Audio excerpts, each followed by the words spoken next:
Hello, this is future Omen here. Just coming back to add a small note. These are the first two kind of, I guess, pilot takes have done on this kind of concept of presenting my stories. Um, so they might be a little bit rough. I know the first one I had recorded originally at too low of a level, so I did have to go back and amplify that. So it might seem a little off. Hopefully, with the second recording, that's a bit better. But going from here, I should be a lot more eligible, hopefully, and also more understandable going forward as I build my experience using Audacity and other editing tools. So do bear with me. I do apologize for any issues one may experience. Thank you.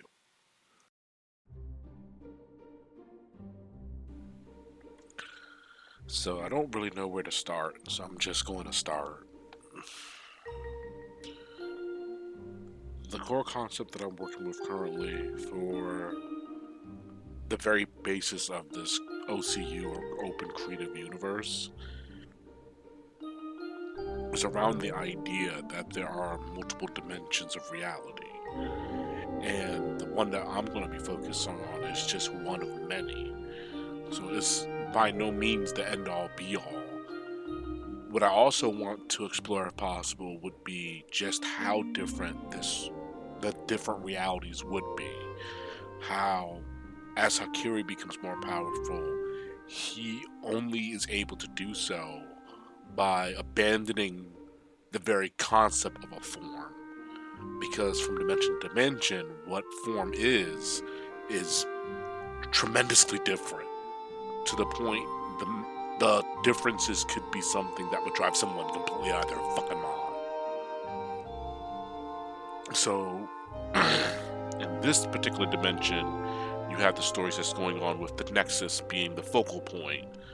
The Nexus itself is basically the first world of the afterlife, or the spiritual realm, or whatever you may want to call it.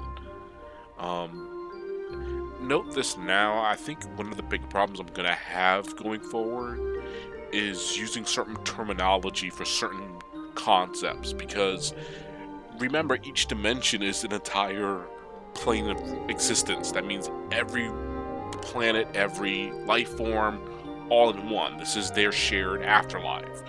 So, like, the very concepts I'm trying to go for is to respect the size of what I'm talking about as a concept, and to project that back through my creativity, through my creations, which isn't always going to be very easy, because at times it feels as though like I'm looking at a bright light beyond understanding, but there's a sense of adventure, of freedom there.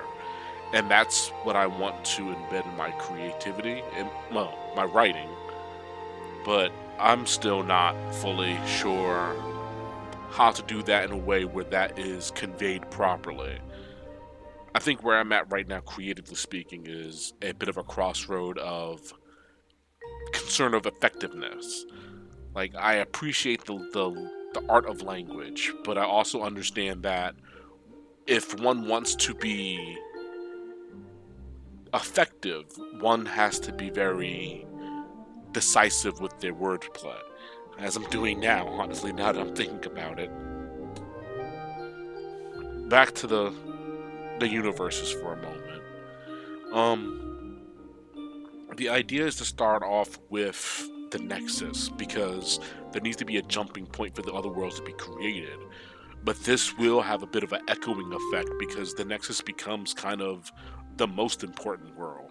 Even though there are 3 technical prime worlds in the realm of the spirits, the Nexus just dwarfs them both in size and importance. Don't get it twisted, Shajik and Ophelia are both very important themselves, and their importance easily overshadows that of any other world in the realm of spirits.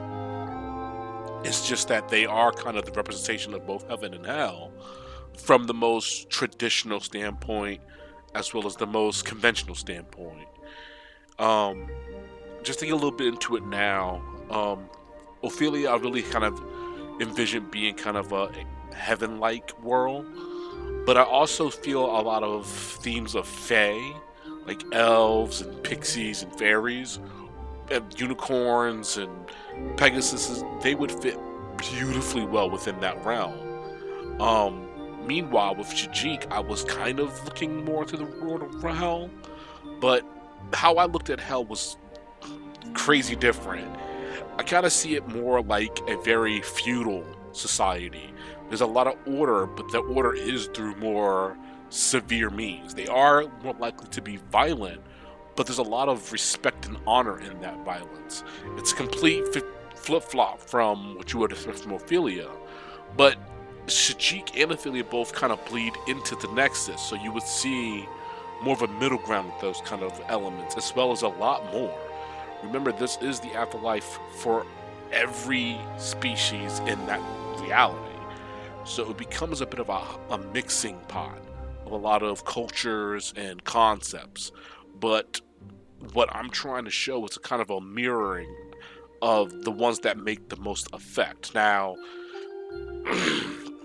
I say all that, not even getting into the towers, which are very important for both the realm of spirits and the realm of the living. And this is because the towers are kind of a connection between the two of them. So I'm going to get a little bit goofy with it for a second. I think I'm going to end it after this point because I'm kind of getting really deep to begin with, and I don't want to be overwhelming. But the concept is the realm of the spirits and the realm of the living are separated by something I'm calling the veil. But to think of the veil as a solid wall will be very incorrect. That's why I call it the veil. The veil itself is very much like fabric. It kind of folds and moves and flows almost like a wave would. So, given where the waves are, if they're closer to the realm of the spirits or they're closer to the realm of the living, that would have a tremendous effect on how effective spiritual power would be on either or side. Now, at no point can you really diminish the power of the spirit realm. To a certain extent, you can't take any more away. But with the realm of spirits, this is the very mechanic that determines whether a world has very powerful magic usage or very little to almost no magic usage, because magic is a connection to spiritual energy in this universe. Everything comes back to ki and chi. Everything. And magic is no more than an expression of ki or chi. So it's just another method of expressing one's ki externally. So it could be through fire, it could be through water, it could be through wind. So I think I'm throwing a lot of concepts out there, but I think I'm trying to set up the very foundation for how this particular dimension works, what this reality's rules are. I think that's what I want to focus on going forward, but what I also want to emphasize is that these are the rules just for this reality. Every reality has its different rules, and I think that's what I want to address with Hakiri later in his arc. I want to really express, like, he can change his form. He doesn't really have a form. He's not male or female. The concepts of gender and form are so below him at that point. And not to be dismissive, but it is in a sense. It's such a smaller part to the bigger puzzle, you know? Okay, I think I'm going to stop here for now.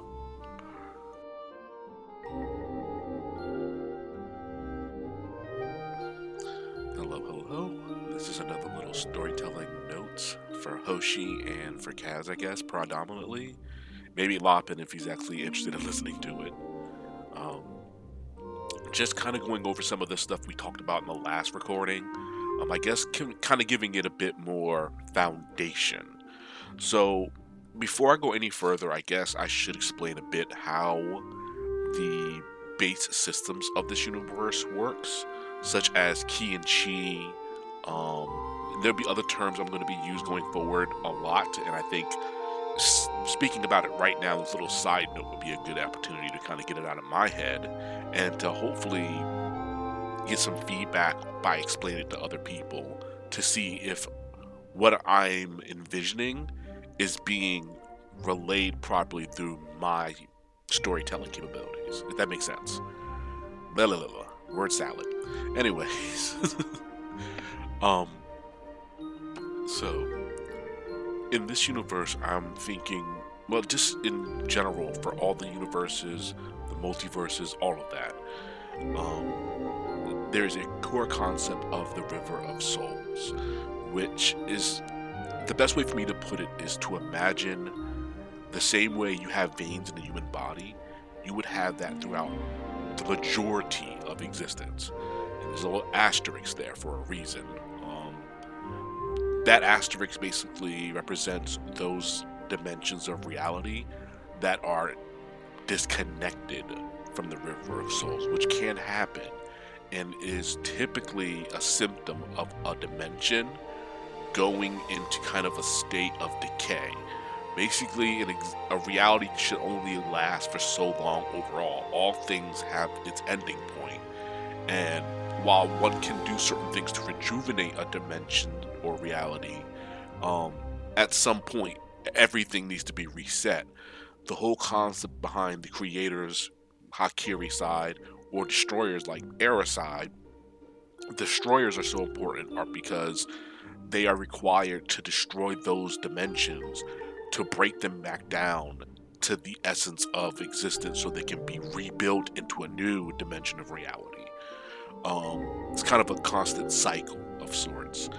The River of Souls predominantly is stretched throughout all of them. Now, I should explain the River of Souls a bit. The reason it's called a river is because it is very river-like. But again, I think the analogy to the veins in the human body is a really good way of looking at it overall at a much bigger viewpoint.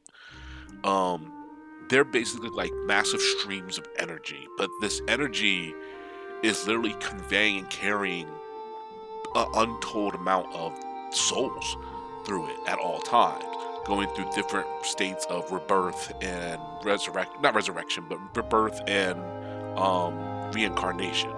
So this kind of stream feeds the majority of reality. That's why when they're disconnected from that stream, they become stagnant. What happens in that situation is all the souls in that dimension are now trapped into that dimension and can only be reincarnated within that dimension of reality. Those souls are kind of trapped in that bubble and aren't able to really journey out to other realities throughout multiple lives as it should be. Also, it becomes kind of twisted and murky, and you start having stuff like beings warping into monsters, something like you would see from Final Fantasy a little bit, but I would think a lot more like Warhammer 40k with the warp. Like, it's not good, fam. You don't want to be stuck in a dimension that's going through decay. No bueno.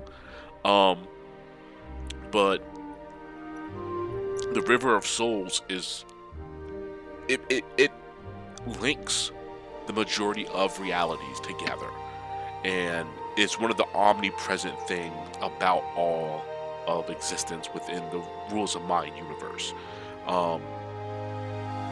It's up there with God itself. It kind of goes hand in hand with my theory of God being the collective consciousness. It's just kind of feeding back into that system that I've tried to kind of make very natural in a sense. If I'm doing a good job of that, I would like to hear. I'm nervous about that still. I might be coming off pretentious. I'm not trying to.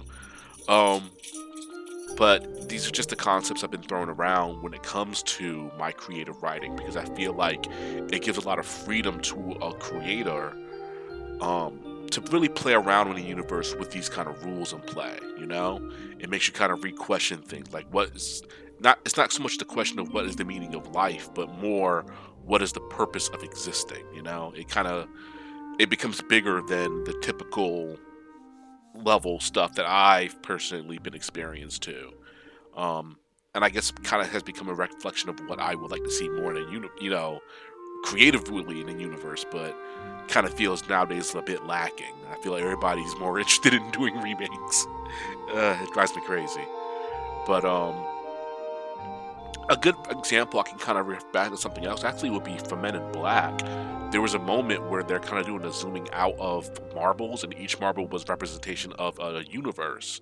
Kind of think like that, but just think of the River of Souls connecting the mass majority of them, together, allowing souls to be reincarnated from different realities, which I think is also kind of a cool concept, how you can be born into a whole different set of circumstances on your next go around. Like, it does really open up the availability, not availability, but the possibility of experiences.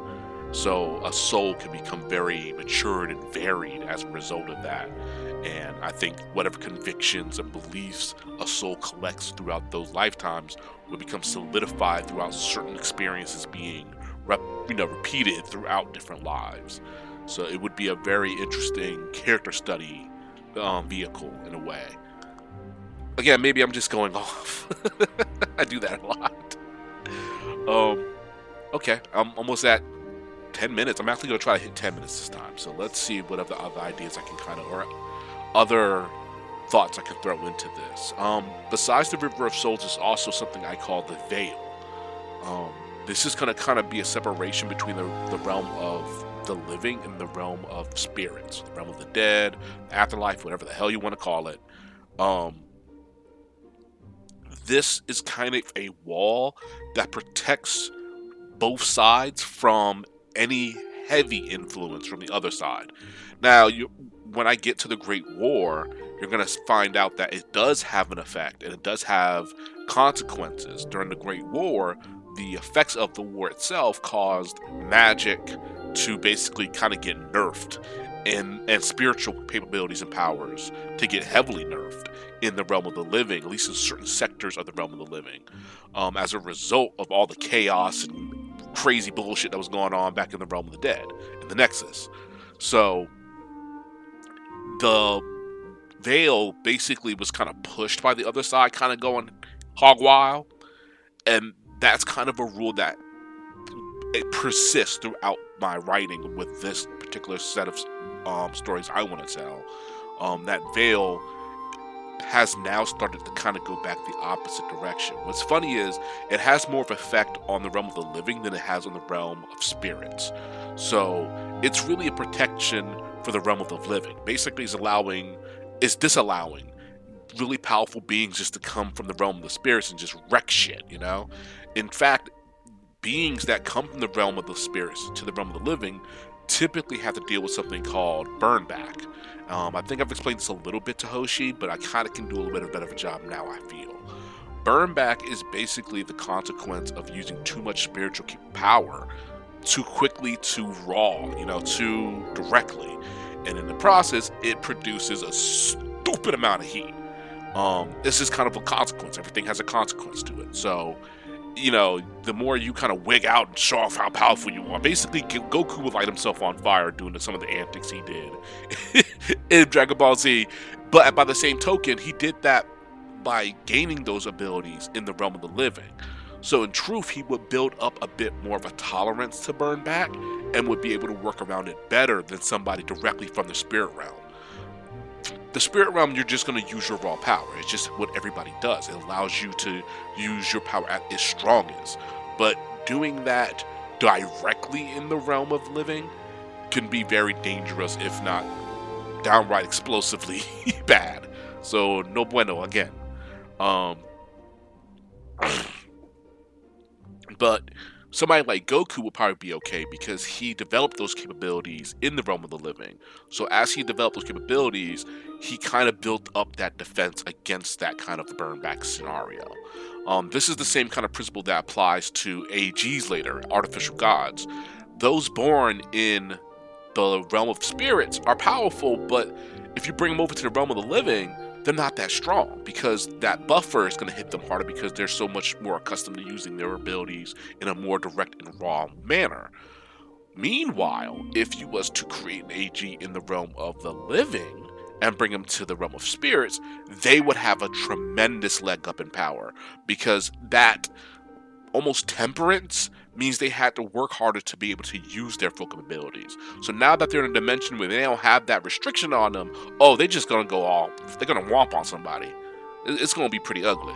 So you get the kind of a threat that I'm also setting up through AG theory which is going to be Hakiri's main comic, um, where they're trying to bring a bunch of soul cores from the realm of the spirits to the realm of the living, so they can give birth to crap tons of AGs and hopefully subjugate them into their army back in the realm of spirits. It would be a tremendous leg up for them. And Hakiri is basically working to track down these soul cores and stop them in their tracks, if not eradicate any potential threats throughout the process, aka AGs, artificial gods. You get it. Whew, okay, I did pretty okay. I'm starting to feel comfortable with this. I don't know where to take it. I do heavily feel like I need a director. I think I need somebody to kind of, not only to keep me focused on the topic, but also I need somebody to play off of a little bit. I need feedback. That is something I am dying for right now. As far as YouTube, I'm still heavily considering it. At this point, what do I have to lose? Um, who knows? This might get posted in like we just call these like the offhand beta notes. And I won't put much effort into it, but who knows? We'll see where this goes from here. I would personally like to do something like a PNG tuber thing, and I don't know, maybe I have the voice for it, maybe the personality for it, but I would predominantly like to focus on my writings and my creative side rather than commentary and that fucking cesspit of stupid. Alright, that's it. Bye.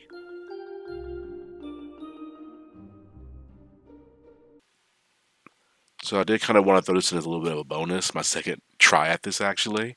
Um, Want to thank everybody for taking the time to listen to my recordings, for the encouragement I've gotten so far from my good art buddies. Also, the encouragement I received recently from Sungrad Studios on YouTube.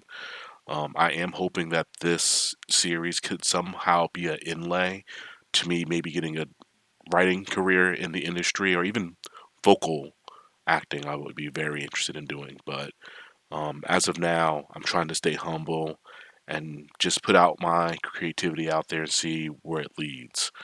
Um, but again, I really want to thank Sungrad for being super positive and being really inspirational. There are a few other people out there. Names will be listed as time goes by, but yeah, a really big appreciation. Big thank you. So I hope I did a pretty good job, and I hope going forward you guys enjoy me doing this series of storytelling. Thanks.